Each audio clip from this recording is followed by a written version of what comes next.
की गुरु जी से आज्ञा लिए, गुरुदेव आपके लिए पूजा के लिए यदि आप आदेश करें तो पुष्प लेकर के आऊं आपकी संध्या के लिए। गुरु जी ने आदेश दिया तो आज भगवान जनक जी की वाटिका में जाते हैं। ध्यान से सुनना भैया, बहुत सुंदर प्रसंग है। वाटिका में प्रातः होते ही भगवान जनक जी की वाटिका में पुष्प के लिए गए। भगवान ने देखा नए नए पत्ते, फल, सुंदर पुष्प, वृक्ष की शोभा, जनकपुर के वृक्ष की शोभा, वाटिका के वृक्ष की शोभा कल्प वृक्ष जैसी लग रही थी। इतनी सुंदर शोभायमान थी कि भगवान देख के बिल्कुल हर्षित हो गए, प्रसन्न हो गए। माली जो उन वृक्षों को सींचता था ना, उसको बुलाया, भैया इधर आओ। आया, प्रणाम किया। भगवान ने कहा, भैया मेरे गुरुदेव की पूजा के लिए हमें कुछ पुष्प चाहिए। ध्यान देना जीवन में, यदि आप किसी के यहां पुष्प तोड़ने जा रहे हैं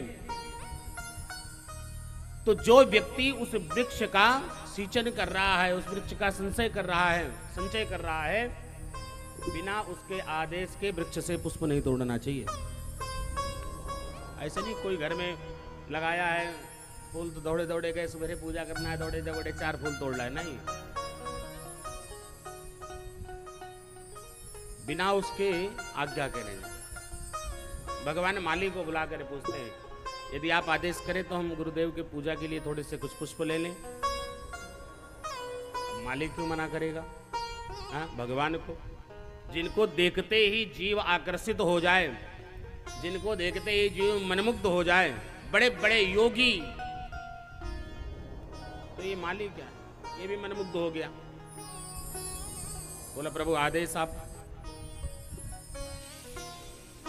गोस्वामी तुलसी बाबा कहते हैं, चहु दिस चितहि पूछी माली गन, लगे लेने दल फूल मुदित मन, तेहि अवसर, ध्यान से सुनना, तेहि अवसर सीता तहाँ आई,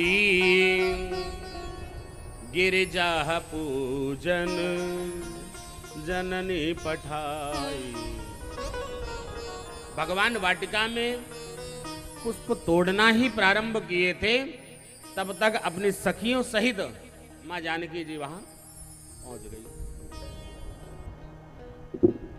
माता ने आदेश किया था गौरी पूजन के लिए। गौरी जी का मंदिर था वाटिका में, तो पूजन के लिए माता ने आदेश किया था, तो उनके आदेश का पालन करने के लिए मां गौरी पूजन के लिए आ गई।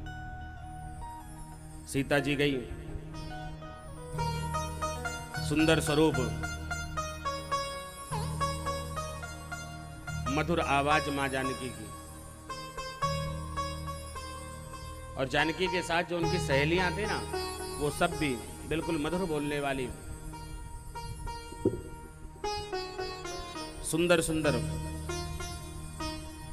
गिरिजा मंदिर के पास जानकी जी अंदर जाकर के पूजन करने लगी, और उनकी जो सखियां थी वो मंदिर के बाहर बैठ करके मनोहर मनोहर गीत गाने लगी, सुंदर सुंदर गीत।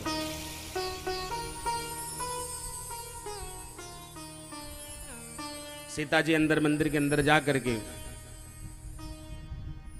बड़े प्रेम से पूजा की, और गौरी मैया से अपने लिए एक सुंदर वर मांगा।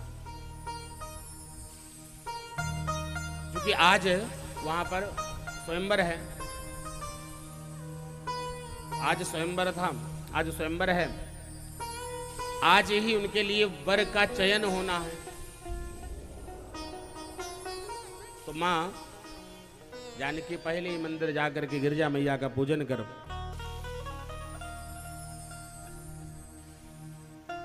और अपने लिए वर मांगा। तब तक इधर उनकी जो सहेली थी, उनमें से एक सहेली पीछे वाटिका की तरफ जाकर के, चूंकि वाटिका के किनारे मंदिर था, और वाटिका में पुष्प तोड़ने गई। और जैसी पुष्प तोड़ने गई तो उसी वाटिका में उस सखी ने सुंदर वयर किशोर राम और लक्ष्मण जी को देखा।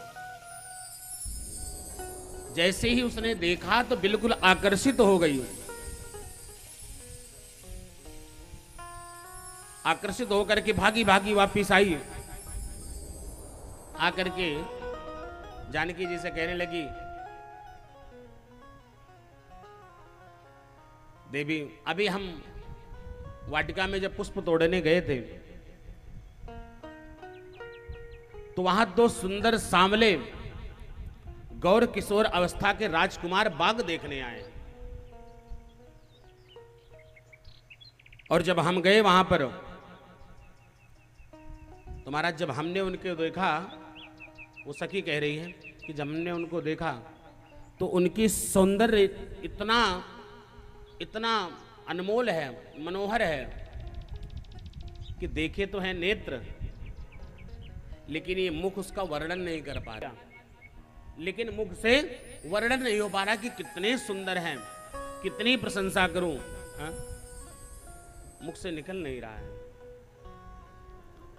सुनिहर सी सब सखी सयानी, सियहि अति उत्कंठा जानी।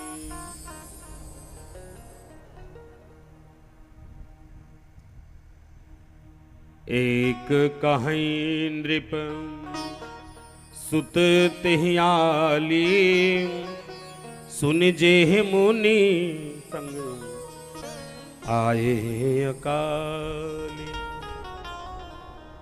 और हमने सुना था, एक सखी कह रही है, अच्छा ये वही होंगे जिसका हमने जिनको सुना था कि गुरु विश्वामित्र के साथ दो बालक आए हैं, वही हैं।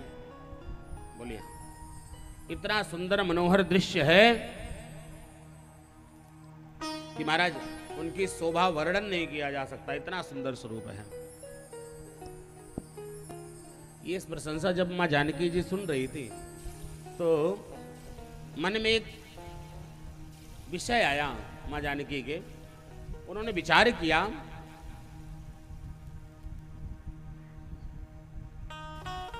कि अभी कुछ समय पूर्व नारद जी आए थे, तो नारद जी ने एक बात कही थी कि जब वाटिका में तुम गौरी पूजन करने जाओगे, गिरजा पूजन करने जाओगी, तो उसी वाटिका में उसी समय तुम्हें तुम्हारा वर मिल जाएगा। ये नारद जी ने कहा था सीता को।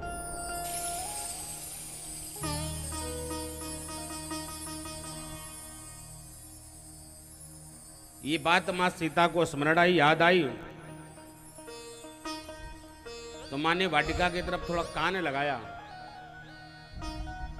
जब कान लगाती हैं तो ऐसा प्रतीत हो रहा है कि मानो वाटिका की तरफ से ऐसी ध्वनि आ रही है कि लग रहा है कामदेव पूरे विश्व को विजय प्राप्त करके, पूरे विश्व पर, पूरे विश्व को जीत करके कामदेव चला आ रहा है। ऐसी सुंदर ध्वनि मां सीता के कर्णों में प्रवेश होती है। रघुवंश ही कर सहज स्वभाव, मन कुपंथ पगु धरहि न काऊ।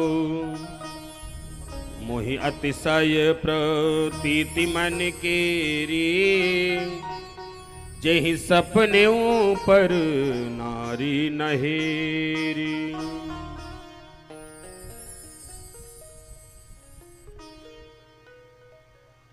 रघुवंश का सुंदर सौंदर्य देख करके सीता जी जैसे सुंदर मधुर मधुर आवाज सुनती हैं तो सीता जी अपने आप को रोक ना सकी। गिरिजा मैया का पूजन कर मंदिर से नीचे आकर के सीधा वाटिका की तरफ भगी जा रही हैं। पीछे पीछे उनकी सखियां भी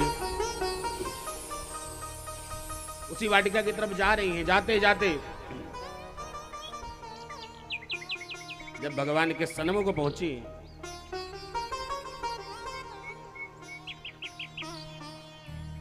भगवान ने नेत्र जब देखा, नेत्र से जानकी को देखा सीता जी को जब दर्शन हुए भगवान को, तो माँ जानकी इतना मनोहर दृश्य था कि माँ जानकी हृदय में इतनी गदगद हो गई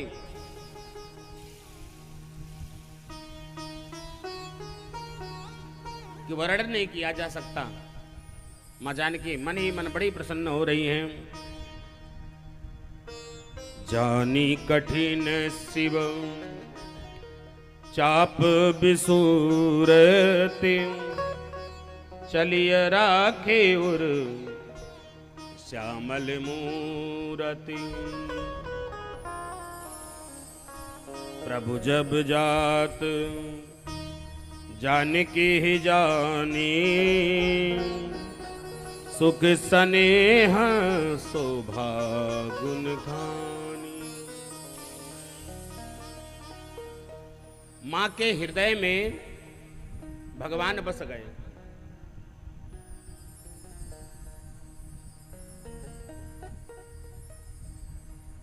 और मां का हृदय भगवान के चरणों में ऐसा लग गया कि मां जानकी जी मन ही मन विचार कर रही हैं। जीवन में ध्यान रखना, जब तक हमारे जीवन में समर्पण नहीं होगा, तब तक जीवन का कोई महत्व तो नहीं है। यदि कुछ प्राप्त करना है तो हमें जीवन में समर्पण की बड़ी आवश्यकता है।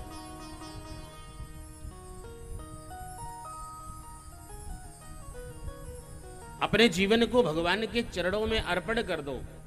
आज मां जानकी जी अपने आप को भगवान को वहीं के वहीं समर्पित कर देती हैं।